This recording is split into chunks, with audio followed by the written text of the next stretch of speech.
chemistry. It's going on all around you.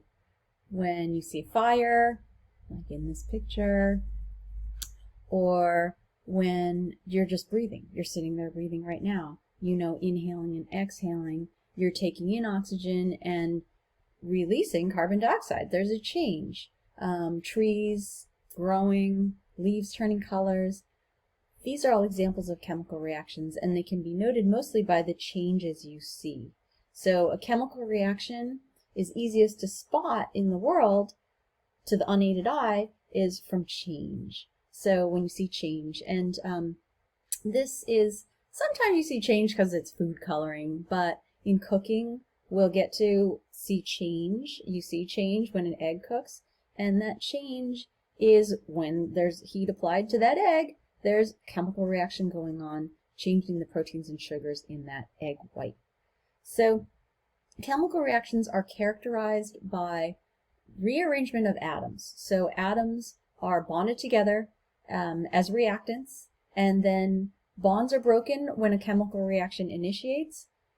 Atoms rearrange, they move around, and they form new bonds, and what you end up with are called products. Those are the new bonds. So this is an example here of what you can see as far as what we've talked about in Chem 9 is the macroscopic. Here's what you can see. When you see fire, this is some charcoal burning, you are seeing a change, okay? It was not on fire, now there's a fire. This is an example of a combustion reaction when you have something burning in the presence of oxygen. So this is carbon burning in oxygen. And then this is another view of it though. This is called the particulate view when we have the molecular views. And this is what we're envisioning if we assign colors to the atoms. So this is a carbon atom. It bonds to an oxygen diatomic molecule. So this bond has to break between the oxygens, and what happens is these atoms rearrange. You no longer have reactants, and in the product, what you're left with is a carbon that has an oxygen bonded to either side of it. This is carbon dioxide. This is the product of this combustion reaction, and we can't see any of this going on. So this is the symbolic view, writing all of this as the chemical formulas and as a balanced chemical equation. So using the chemical symbols, writing chemical formulas for the compounds, and then writing a balanced chemical equation is what we'll get to. So the physical changes we can see would be this turning to ash, but then there's a lot of chemical changes that we cannot see. We can't see the bonds broken, we can't see the atoms rearranging, and we can't see the new bonds forming. So one thing about chemical reactions is they all obey the law of conservation of mass. So this is here the reactants that went into the combustion of this charcoal. The reactants are carbon and that oxygen, the oxygen molecule. And when the reaction happens, these bonds are broken, new bonds are formed, and you end up with this product. This time we're looking at just CO, so this is carbon monoxide.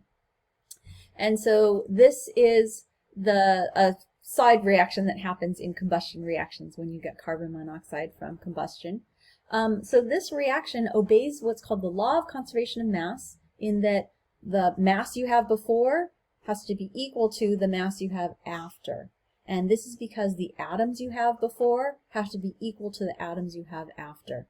So, and that's atoms have mass, and so the atoms you start with, if it's 2 carbon atoms and 2 oxygen atoms, they all have to be present in the product. They can't disappear. They don't break down into even smaller parts. The atom is the smallest part you can get. What they do is they rearrange and they form bonds, and you end up with something different.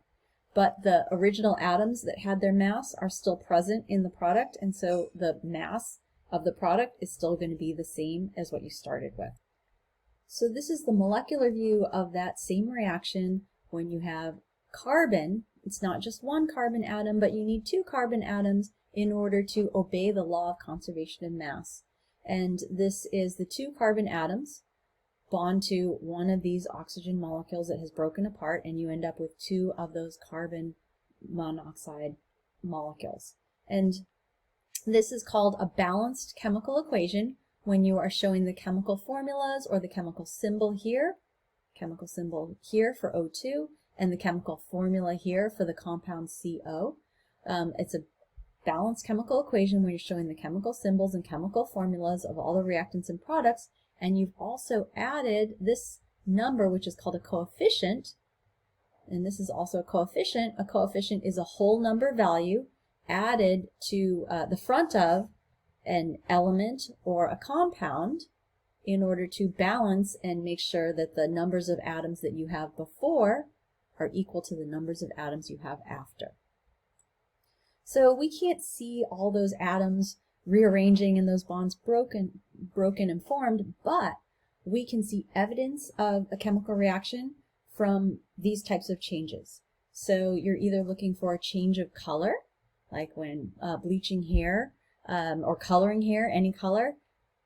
When there's a color change in general, and we'll see this a lot in some chemical reactions we're doing in about a month, when there's a color change, that's not magic. It means that there was a chemical reaction. A change in temperature. So this is a change in energy. It can either get hot or cold, but a change in energy usually is a change in temperature is usually a change in energy, indicating that some chemical reaction happened. And so that's what happens in a combustion reaction, fire. Generating heat, that's a change in temperature.